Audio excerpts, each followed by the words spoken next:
Under Settings, click on External API.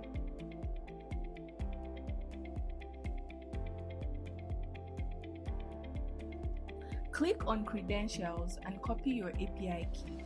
To copy your API key, click on Show and then Copy.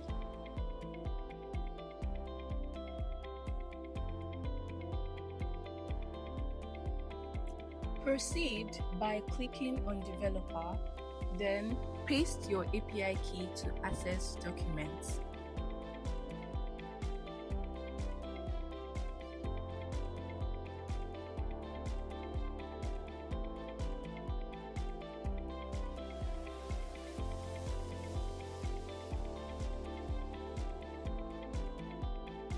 Note that you won't be able to access documents if your API coin balance is low, so you will have to purchase API coin.